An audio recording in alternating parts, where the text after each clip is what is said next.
오늘 하나님께서 우리에게 주신 말씀은 사사기 1장 22절에서 36절까지의 말씀입니다. 사사기 1장 22절에서 36절까지의 말씀입니다. 저와 여러분들 한 절씩 교독하도록 하겠습니다. 요셉 가문도 베델을 치러 올라가니 여호와께서 그와 함께 하시니라. 요셉 가문이 베델을 정탐하게 하였는데 그 성읍의 본 이름은 루스라. 정탐꾼들이 그 성읍에서 한 사람이 나오는 것을 보고 그에게 이르되 청하노니 이 성읍의 입구를 우리에게 보이라. 그리하면 우리가 내게 선대하리라 하매 그 사람이 성읍의 입구를 가리킨지라. 이에 그들이 칼날로 그 성읍을 쳤으되 오직 그 사람과 그의 가족을 놓아 보내매 그 사람이 햇사람들의 땅에 가서 성읍을 건축하고 그것의 이름을 루스라 하였더니 오늘까지 그곳의 이름이 되니라. 므낫세가 벳산과 그에 딸린 마을들의 주민과 다아낙과 그에 딸린 마을들의 주민과 돌과 그에 딸린 마을들의 주민과 이블람과 그에 딸린 마을들의 주민과 무기또와 그에 딸린 마을들의 주민들을 쫓아내지 못함에 가나안 족속이 결심하고 그 땅에 거주하였더니 이스라엘이 강성한 후에야 가나안 족속에게 노역을 시켰고 다 쫓아내지 아니하였더라. 에브라임이 게셀에 거주하는 가나안 족속을 쫓아내지 못함에 가나안 족속이 게셀에서 그들 중에 거주하였더라. 스불론은 기드론 주민과 나할롤 주민을 쫓아내지 못하였으므로 가나안 족속이 그들 중에 거주하면서 노역을 하였더라. 악셀이 악고 주민과 시돈 주민과 알랍과 악십과 헬바와 아빅과 르홉 주민을 쫓아내지 못하고 아셀 족속이 그 땅의 주민 가나안 족속 가운데 거주하였으니 이는 그들을 쫓아내지 못함이었더라. 납달리는 벳세메스 주민과 벳아난 주민을 쫓아내지 못하고 그 땅의 주민 가나안 족속 가운데 거주하였으나 벳세메스와 벳아낫 주민들이 그들에게 노역을 하였더라. 아모리 족속이 단 자손을 산지로 몰아넣고 골짜기에 내려오기를 용납하지 아니하였으며 결심하고 헤레스 산과 아얄론과 사알빔에 거주하였더니 요셉 가문의 힘이 강성함에 아모리 족속이 마침내는 노역을 하였으며 아모리 족속의 경계는 아그라빔 비탈의 바위부터 위쪽이었더라. 아멘. 아멘. 이어지는 설 연휴 가운데 하나님의 말씀을 사모하며 이 자리에 함께 나오신 우리 모든 성도님들에게 우리 하나님 아버지의 은혜와 평강이 있기를 원합니다. 사사기 말씀을 시작하며 여호수아라는 이스라엘의 위대한 지도자가 세상을 떠나게 된 이야기가 소개되어지고 있습니다. 그렇게 발생한 리더십의 부재 가운데 우리 가운데 누가 먼저 올라가서 가나안 족속과 싸우리까라는 이 질문을 시작으로 가나안 정복을 향한 이스라엘의 전쟁은 멈추지 않고 계속되게 됩니다.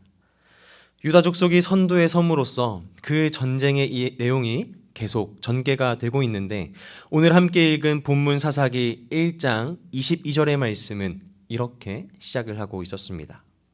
요셉 가문도 베델을 치러 올라가니 여호와께서 그와 함께 하시니라. 여기서 우리는 두 가지 정보를 확인할 수 있겠습니다. 하나는 요셉 가문도 정복 전쟁을 시작했구나. 그리고 또 다른 하나는 그 전쟁 가운데 여호와께서 함께 하셨다라는 사실입니다.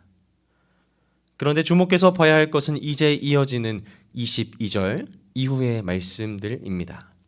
여러분 한번 생각해 보시죠. 여호와 하나님께서 함께 하신 전쟁, 그렇다면 뒤에 어떤 내용이 나와야 우리가 조금 더 자연스럽게 이 말씀을 볼 수 있겠습니까? 승리는 물론입니다. 뭔가 그 자리에 하나님 나라와는 조금이라도 관련이 된 어떤 흔적, 향기를 우리는 느껴야만 조금은 자연스럽다라고 이야기할 수도 있겠습니다. 그런데 무슨 일일까요? 오늘 우리가 함께 읽은 본문의 내용에서 우리는 전혀 그런 향기와 흔적을 발견할 수가 없게 됩니다. 무엇이 문제였을까요? 아마도 바로 이것이었을 겁니다. 하나님께서 함께 하셨으나 사람이 하나님을 선택하지 아니하였고 자신의 편안함과 욕망을 선택했기 때문에, 그리고 성경은 그 결과가 무엇인지를 아주 분명하게 말씀하고 있는 것입니다. 과연 그 내용 어떻게 설명이 되어지고 있었습니까? 먼저 소개되어지고 있는 요셉 가문의 정복 전쟁을 살펴보면 이렇습니다. 그들이 베델을 정복하려고 합니다. 이 베델이라는 곳, 창세기 야곱의 이야기를 통해 우리가 접할 수 있는 그런 장소입니다. 이곳은 상당한 고지대라는 지리적 이점을 가지고 있는 요새라 할 수 있습니다. 한마디로 하면 정복이 아주 수월할 만한 대상은 아니었다라는 것이죠. 그런데 사실 여러분, 이것이 문제는 아니었습니다. 23절을 보게 되면 이스라엘이 이제 정탐을 하기 시작하는데요. 그때 만난 베델의 한 사람에게 이들이 언약을 제안합니다. 아마도 이들은 전쟁을 수월하게 이끌 책략이라 생각했을지도 모르겠습니다. 그런데 그들이 간과한 것이 한 가지 있었습니다. 신명기 7장의 말씀, 그리고 내일 계속해서 이어지는 사사기 2장의 말씀에서도 분명하게 언급되어지는 하나님의 말씀이 있었다라는 것이죠. 그들과 어떤 언약도 하지 말 것이라. 그렇게 이어지는 25절, 26절에서 이 전투의 결과가 소개되고 있습니다. 그 사람이 성읍의 입구를 가리킨지라. 이에 그들이 칼날로 그 성읍을 쳤으되 오직 그 사람과 그의 가족을 놓아 보내매 그 사람이 햇사람들의 땅에 가서 성읍을 건축하고 그것의 이름을 루스라 하였더니 오늘까지 그곳에 이름이 되니라. 말씀을 보게 되면 이스라엘이 승리를 하긴 한 것 같습니다. 그런데 뭔가 이상한 부분이 발견이 되지요. 가나안 사람들을 완전히 쫓아내지도 못했을 뿐더러 심지어 언약을 맺은 그 사람은 가나안 사람으로서 새로운 성읍을 건축하고 자신들이 원래 살았던 곳의 이름을 그대로 계속해서 이어가게 됩니다. 그러니까 확실한 것은 무엇이냐면 하나님께서 이스라엘 백성들에게 예비하시고 허락하셨던 그런 승리의 모습은 아니었다라는 사실입니다. 그런데 요셉 가문 가운데 있었던 이러한 불순종의 문화가 이스라엘의 전체적인 흐름으로 이어지게 됩니다. 순서대로 살펴보면 이렇습니다.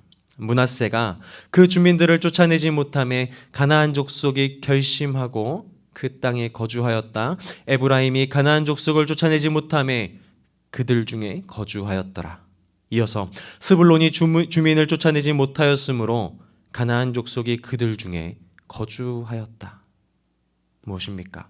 하나님께서는 가나안 족속 그 이방 민족들과의 철저한 단절과 분리를 분명하게 말씀하셨습니다. 그러나 그들은 그 말씀보다 무엇이 나에게 이로운 선택인가를 고민하기 시작했습니다. 그들 가운데 머물게 된 가나안 민족의 문화와 삶의 양식에 그렇게 그들은 조금씩 영향받기 시작했다라는 것이죠. 그런데 이어지는 말씀에서 또 다른 변화를 우리는 보게 됩니다. 스불론 지파에 이어 계속해서 나오는 아셀, 납달리, 단 지파의 이야기가 이어지게 되는데요. 아셀 지파와 납달리 지파에 대해서는 아예 이렇게 기록을 하고 있습니다. 가나안이 그들 가운데 거주한 것이 아니라 어떻게요? 그들이 가나안 가운데 거주했다. 그러니까 무게의 중심이 완전히 바뀌게 된 것입니다. 그리고 그 마지막 단지파에 있어서는 아주 매우 절정의 모습을 보여줍니다. 34절 말씀을 보면 이렇습니다. 아모리 족속이 단자손을 산지로 몰아놓고 골짜기에 내려오기를 용납하지 아니하였다라고 기록하고 있지요. 그러니까 이제 무게의 중심이 바뀐 정도가 아니라 그들만의 힘으로 자신들에게 주어진 땅 자체를 제대로 차지하지 못하게 되는 일이 발생하게 되었다라는 겁니다. 여호수아 이후 새롭게 시작된 이 정복 전쟁 속에서 이스라엘 백성들은 너무도 한순간 새로운 삶의 양상으로 접어들게 됩니다. 하나님 백성의 정체성을 가지고 하나님 나라의 문화를 가지고 하나님 나라를 세워야 할 이들이 이제 그 스스로의 정체성을 잃어버리고 이방인들의 문화 안에 젖어들며 세상 나라와 구별되지 않는 그들만의 세상을 열어가고 있었습니다. 이러한 커다란 변화의 시작은 어찌 보면 너무도 미묘하다 말할 수 있는 작은 선택들로부터 시작되었습니다. 어떤 선택이었습니까? 하나님의 말씀을 잊고 현실이라는 그 선택이었습니다. 물론 그들은 그것을 지혜요, 책략이라 말할 수 있었을지도 모르겠습니다. 또한 과거 여리고성을 정벌할 때에 라합과 언약 사건을 떠올리면서 우리 역시 하나님의 일을 하는 것이라고, 과거 하나님의 방법대로 해나가는 것이며 우리 역시 계속해서 신앙의 길을 걷는다라고 이야기했을지도 모르겠습니다. 그러나 그들에게 있어 가장 큰 문제는 그런 그들의 모든 이유와 방법과 생각이 하나님의 말씀을 앞서 있었다라는 데 있었습니다. 그들의 욕망과 욕심을 이 신앙이라는 아름다운 이름으로 포장했을 뿐 그곳에 하나님은 계시지 않았었다라는 것이죠. 사랑하는 여러분, 오늘 이 말씀은 우리들에게 어떠한 메시지를 주고 있습니까? 우리가 쉽게 생각할 수 있는 그 작은 타협이 아주 엄청난 결과를 낳은 것을 우리는 보았습니다. 이러한 삶으로부터 우리 또한 예외일 수 없음을 깨닫습니다. 우리도 알지 못하는 사이에 하나님의 일이라 생각했고 하나님의 방법이라 생각했던 그 모든 것들 가운데 사실 그렇게 아름답게 포장되어 있었을 뿐 하나님의 말씀, 하나님 나라의 가치와 기준보다 지난날 나의 경험과 생각과 삶의 방식들이 앞서고 있지는 않았었는가? 우리의 삶을 돌아보기를 성경은 오늘 우리들에게 말씀해 주고 있는 것입니다. 오늘 우리가 살펴본 이스라엘 백성들의 모습은 자신들의 기준과 방법에 하나님을 가져와서 하나님의 뜻과 방법을 그렇게 맞추어가는 삶의 모습이었습니다. 사랑하는 성도 여러분, 오늘 이들의 삶을 바라보며 우리는 이것을 기억해야 하겠습니다. 내 삶에 하나님을 맞추는 것이 아니라 하나님의 말씀과 하나님의 기준에 내 삶을 맞추어가는 그런 인생. 이것이 바로 오늘 말씀을 통해 하나님께서 우리에게 바라시는 성도의 모습입니다. 말씀을 정리합니다. 현실과의 타협, 신앙이라는 이름의 포장, 이 작은 선택이 불러온 결과는 너무도 크게 돌아왔음을 우리는 살펴보았습니다. 오늘이라는 하루의 시간 속에서도 우리는 너무도 많은 선택을 하며 살아가게 될 것입니다. 그 모든 선택들이 아마 아주 작은 선택이라 할지라도 하나님의 말씀을 앞서지 않는 선택이 되도록 그 모든 선택들을 통해 하나님을 기쁘시게 할 수 있는 우리의 삶이 되어지기를 바랍니다. 계속해서 연휴가 이어지고 있습니다. 그 가운데에서도 이렇듯 우리에게 주시는 말씀을 통해 하나님을 만나시고 또 그 말씀을 마음에 새기어 하나님의 뜻을 이루어가며 성도, 곧 하나님의 백성의 모습을 통해 하나님을 기쁘시게 하는 우리 사랑하는 덕수의 모든 성도 여러분들 되시기를 주님의 이름으로 간절히 축원합니다. 함께 기도하겠습니다. 거룩하신 하나님 아버지, 설 연휴 가운데 참 평안과 안식을 허락해 주시고 또한 새로운 한 주와 하루의 시간을 우리에게 허락하심에 감사드립니다. 오늘 말씀을 마음에 새기며 하나님 백성으로서의 정체성과 우리에게 주신 하나님의 말씀을 붙잡아 눈앞에 어떤 상황에서도 흔들림 없는 그런 믿음의 삶을 살아가는 우리 모두가 될 수 있도록 성령 하나님 인도하여 주옵소서. 남은 연휴 기간 하나님께서 모든 가정 가운데 참 기쁨을 허락하여 주시고 모든 가정마다 그리스도의 향기가 피어나고 하나님 나라의 문화가 온전히 세워지는 은혜를 베풀어 주옵소서. 오늘 하루의 시간 속에서도 하나님과 깊이 교제하며 하나님을 기쁘시게 하는 모든 성도들의 삶이 되게 하시고 하나님을 향한 감사와 기쁨의 고백이 넘치는 하루가 되게 하여 주옵소서. 모든 영광 오직 하나님께 올려드려오며 예수님의 이름으로 기도드립니다. 아멘. 하늘에 계신 우리 아버지, 아버지의 이름을 거룩하게 하시며 아버지의 나라가 오게 하시며 아버지의 뜻이 하늘에서와 같이 땅에서도 이루어지게 하소서. 오늘 우리에게 일용할 양식을 주시고 우리가 우리에게 잘못한 사람을 용서하여 준 것 같이 우리 죄를 용서하여 주시고 우리를 시험에 빠지지 않게 하시고 악에서 구하소서. 나라와 권능과 영광이 영원히 아버지의 것입니다. 아멘. 계속해서 우리 각자 여러분들의 기도 제목을 가지고 함께 기도의 자리로 나아가도록 하겠습니다.